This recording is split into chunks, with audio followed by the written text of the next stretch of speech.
Buenas noches. Los saluda Aurelio Ramos. Estas son las noticias y vamos a los titulares.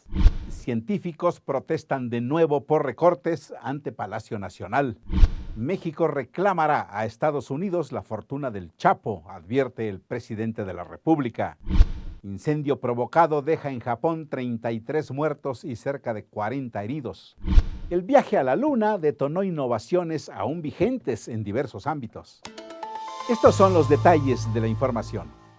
Científicos de diversas instituciones nuevamente se manifestaron frente al Palacio Nacional para protestar contra los recortes presupuestarios y contra las medidas de austeridad y la agresión verbal de que científicos han sido víctimas por parte del Ejecutivo Federal. Fueron encabezados por investigadores como el Premio Crónica Antonio Lascano. Entregaron a la presidencia, el Legislativo y el CONACYT una carta avalada con 11,000 firmas. Los científicos manifestantes pertenecen a instituciones tales como la UNAM, la UAM, los centros CONACYT, el CIMBESTAB y varias más. El gobierno gringo pretende apropiarse por lo menos 13,000 millones de dólares del Chapo, pero el presidente López Obrador ya dijo que México reclamará los recursos del capo. Amy Arriaga nos informa. México buscará la devolución de los bienes confiscados a Joaquín El Chapo Guzmán para que no se queden en Estados Unidos, pues el juez que sentenció al capo también le impuso una multa por casi 13,000 millones de dólares. El presidente Andrés Manuel López Obrador aseguró que es necesario que México reciba de vuelta lo confiscado al narcotraficante, pues su fortuna se generó en nuestro país. Así lo dijo. Creo que todo lo que se confisque y tenga que ver con México se tiene que devolver a México, a todos los mexicanos, y en eso va a estar de acuerdo también el gobierno de Estados Unidos, de entregarnos lo que le pertenece a México, pero hay que hacer los trámites porque yo no recuerdo que antes se pidiera la devolución de los recursos. El presidente resaltó que el tenerlo recaudado significaría ingresos adicionales para el instituto para devolverle al pueblo lo robado, y añadió que coincide con el defensor legal de Guzmán, el abogado José Luis González Mesa, al señalar que lo confiscado al capo debía devolverse a México. Por ende, dijo que Marcelo Ebrard, secretario de Relaciones Exteriores, analizará el asunto. Escuché al abogado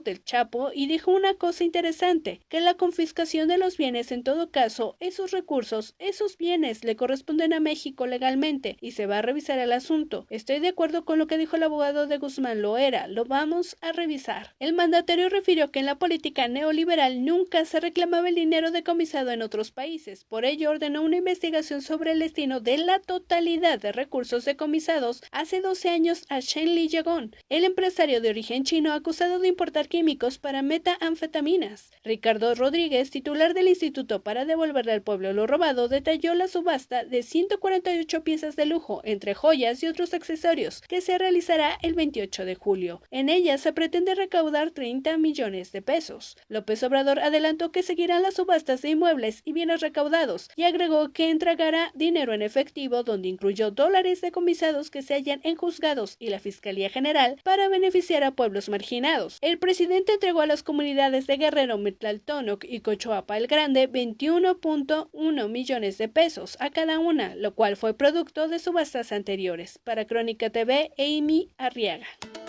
Por lo menos 33 personas murieron y unas 36 resultaron heridas en un incendio, al parecer provocado en unos estudios de animación en Kioto, Japón.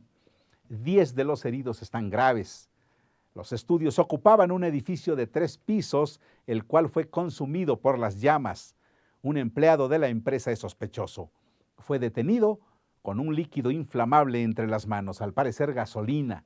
El presunto responsable se quejaba porque los estudios supuestamente le copiaron alguna idea y él también resultó con quemaduras leves en el siniestro. La llegada del hombre a la Luna está más cerca de los hogares de lo que la gente piensa. Los detectores de incendios, los pañales desechables, el velcro y las papillas para bebés son innovaciones que en 1969 acompañaron a la tripulación del Apolo 11 a nuestro satélite natural. Pero también son inventos que, junto con otras ideas pensadas para viajes espaciales, cambiaron la medicina, la industria textil, los alimentos, la energía y otros campos de la vida cotidiana. Este viernes usted puede leer en Crónica un suplemento especial sobre el 50 aniversario del viaje a la Luna. Saludamos a Stephanie Castañeda, quien tiene más información. Adelante, Stephanie. Muchas gracias, Aurelio. Es un gusto saludarlos y en otras noticias ya son 4 los detenidos por el secuestro y homicidio del estudiante Norberto Ronquillo. La procuradora capitalina Ernestina Godoy dijo que se indaga el móvil de una posible deuda de la víctima. Informó que entre los detenidos están quien se presume participó en la intercepción y traslado de Norberto a la casa de seguridad y quien realizó la negociación del rescate con la familia. Explicó que los implicados dieron detalles sobre la operación, la ubicación de la casa de seguridad, donde permaneció el estudiante y las identidades de otros involucrados, además del posible motivo del plagio. El secretario de Seguridad, Alfonso Durazo, dijo que la dependencia a su cargo no está en posibilidad de atender la exigencia de indemnización de policías federales. Explicó que una indemnización solo procedería si los agentes son despedidos, y este no es el caso. Reiteró que la Secretaría de Seguridad no despedirá a ningún policía. Expresó que si por razones personales alguien toma la decisión de renunciar, estará en todo su derecho de reclamar lo que le corresponda a su renuncia, pero quien decida quedarse tendrá muy amplias oportunidades. Creo que la más importante es la de pertenecer a la Guardia Nacional, dijo.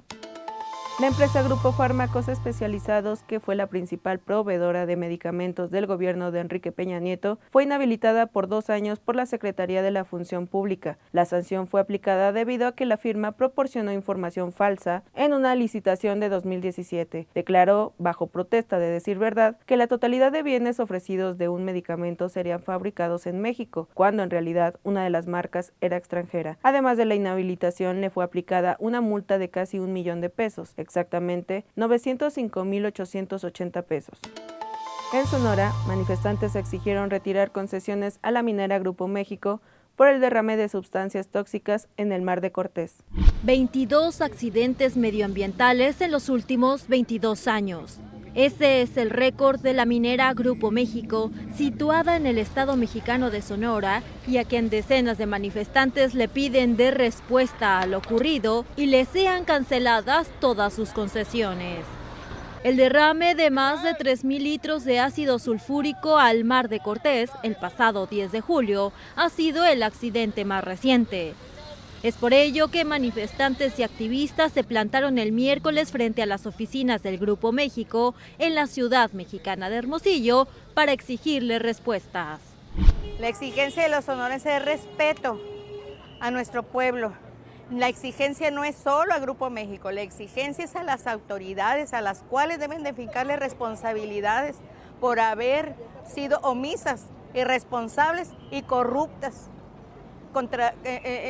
privilegiando a estos baquetones. Así lo declaró la activista mexicana Rosa María Oleari durante la manifestación, al igual que Ángel María Tapia López, presidente ejidal del Molino de Camou. Ni un peso, ni siquiera atención médica. Dijeron que a muchas personas se enfermaron y han muerto a causa del cáncer de la misma contaminación. El Grupo México se encuentra bajo investigación del gobierno mexicano y sus numerosos accidentes le podrían llevar a la pérdida de sus concesiones mineras en el país. Grupo México, que preside el empresario Germán Larrea Mota Velasco, se posicionó en 2019 como la empresa minera más importante de México en producción, el tercer productor más grande de Estados Unidos y el cuarto productor de cobre en el mundo. Ahora vamos con el comentario de Juan Manuel Lazay.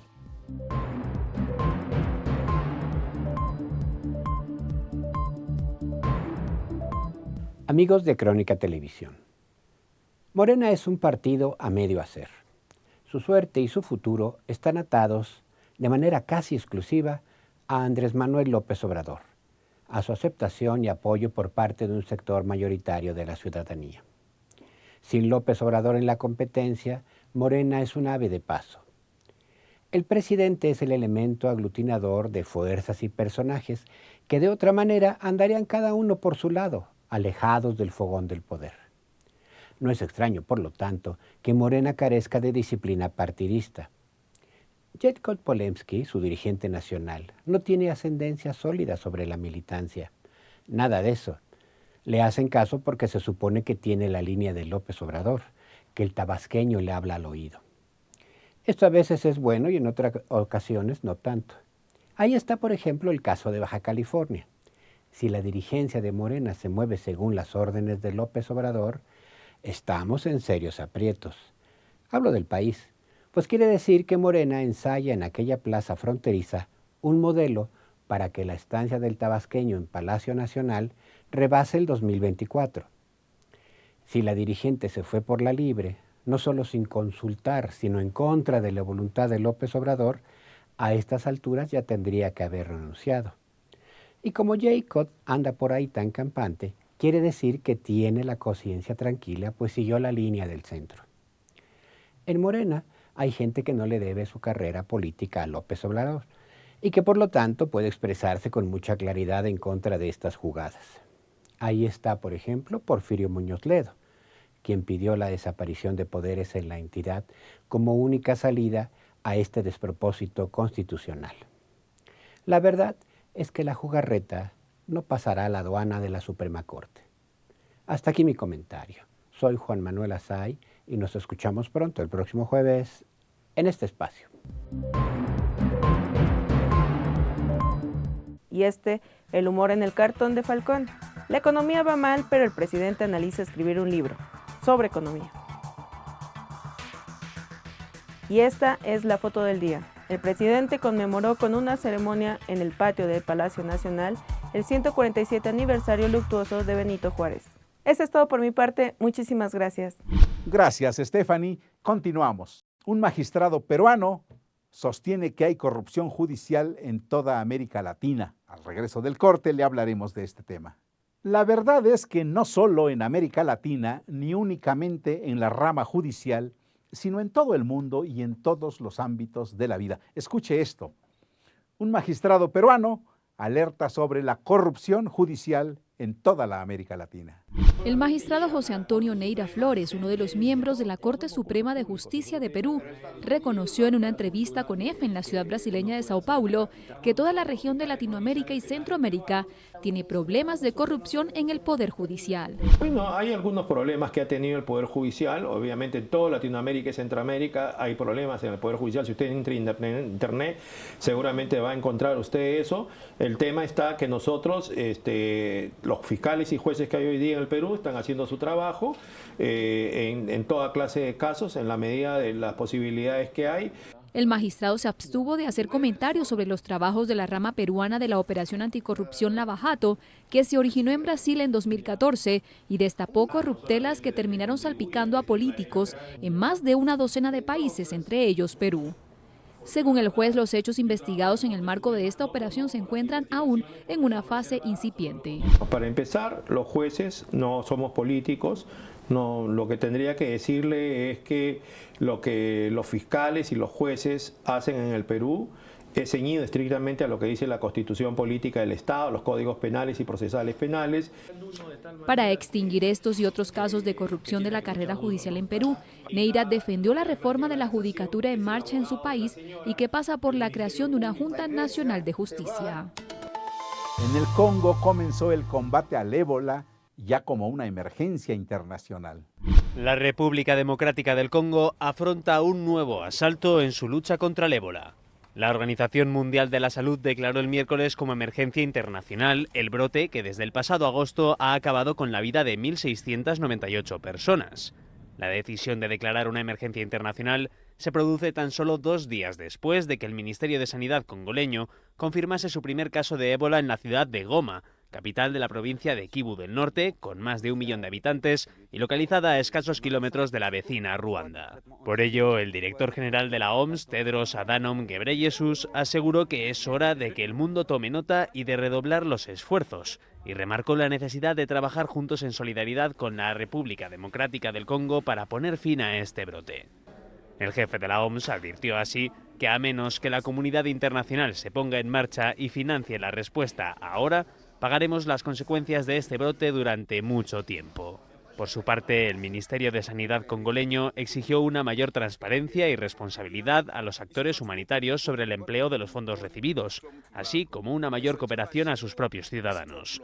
Pese a todo, El Comité de Emergencia de la OMS invitó a los países limítrofes con la República Democrática del Congo a mantener sus fronteras abiertas y a evitar cualquier restricción comercial o de transporte, con el fin de no dañar económicamente a aquellos que más sufren este brote. Científicos franceses enviarán 10 discos de zafiro a la Luna para que el futuro tenga testimonio sobre la humanidad. La humanidad tendrá en la Luna su propio santuario. Intentar explicar qué nos define como humanidad es la base del proyecto científico Santuario, que resume en cifras reunidas en al menos 10 discos de zafiro de 9 centímetros de diámetro y 2.000 millones de píxeles en blanco y negro, y que a simple vista permitirán contemplar ilustraciones de mayor tamaño con una lupa o una gran lente que desvelarán el resto de su contenido, y que los científicos franceses enviarán a la Luna para que futuras generaciones tengan testimonio. El genoma completo de un hombre y una mujer, la historia del Big Bang, representaciones del estado actual del planeta y de las consecuencias del cambio climático, con ejemplos de juegos como ajedrez o distintos idiomas, son parte del resumen que se ha querido incluir en estos discos de zafiro y ser lo más universal posible para que resulte fácil interpretarlo. El grupo de científicos encabezados por el ingeniero Benoît Febeli y el cosmólogo Jean-Philippe Uzan lideran este proyecto, que formará parte de la iniciativa privada Misión a la Luna, que le reservará un espacio de 700 gramos dentro de su nave Alina. Los discos transparentes y el zafiro industrial, casi tan duro como el diamante, les garantiza una duración de varios centenares de miles de años, según sus creadores. Si todo va bien, la nave alunizará entre 2020 y 2021 en el mismo lugar que la misión Apolo 17, con la que en 1972 se llegó al satélite por última vez y que Mission to the Moon quiere explorar. La aplicación móvil que simula el envejecimiento de las personas pone en peligro la protección de datos del usuario. Las fotografías de famosos envejecidos inundan estos días las redes sociales. Imágenes virales que avalan el éxito de FaceApp, una aplicación que permite, entre otras cosas, adelantarse al paso de los años. Aunque en apariencia inofensiva, su uso implica varios riesgos. Vanessa Alarcón, especialista en Derecho de Nuevas Tecnologías. Por un lado, tenemos que la política de privacidad no es del todo transparente, con lo cual pues hay una serie de riesgos destinados o relacionados con el hecho de que el usuario no sepa bien para qué se va a utilizar esa información, por un lado. Luego, cómo se almacena esa información desde el punto de vista de seguridad informática o de cumplimiento con el Reglamento Europeo de Protección de Datos incluso. El usuario no puede pedir el acceso a los datos que ya tiene la compañía ni solicitar que los cancelen, quedando indefenso ante garantías como el derecho al olvido, la intimidad y la seguridad de que sus datos personales no serán cedidos a terceros. La aplicación desarrollada por un programador ruso es especialmente peligrosa porque se presenta con una apariencia de legalidad y porque escapa a los estrictos controles de protección de datos que impone la Unión Europea. Si tenemos en cuenta lo que establece el reglamento europeo, pues nos podemos ir a una sanción bastante importante, que puede estar entre un 2 y un 4% del volumen de facturación de esa compañía. Expertos en ciberseguridad también alertan que actualmente el reconocimiento facial es una de las biohuellas más utilizadas. Un potencial problema futuro, dependiendo de en manos de quién esté esta base de datos de rostros. La popular aplicación suma ya más de 100 millones de descargas en todo el mundo.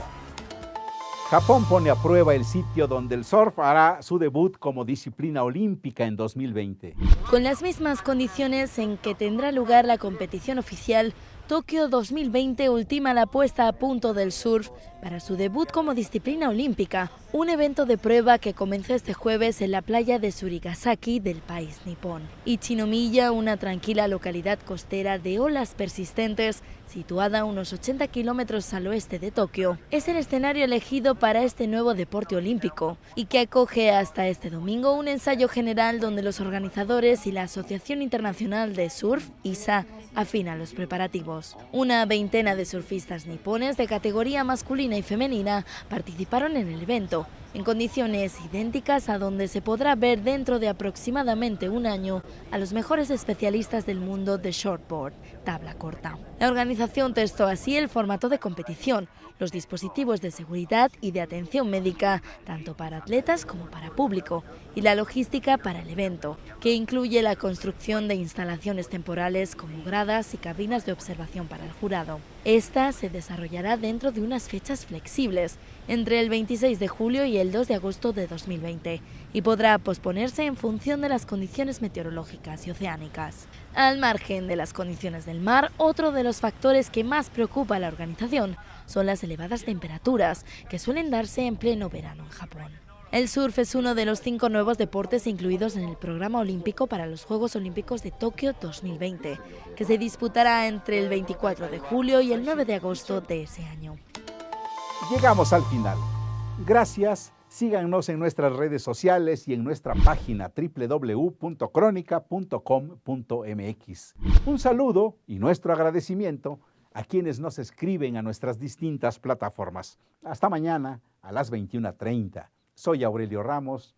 Muy buenas noches.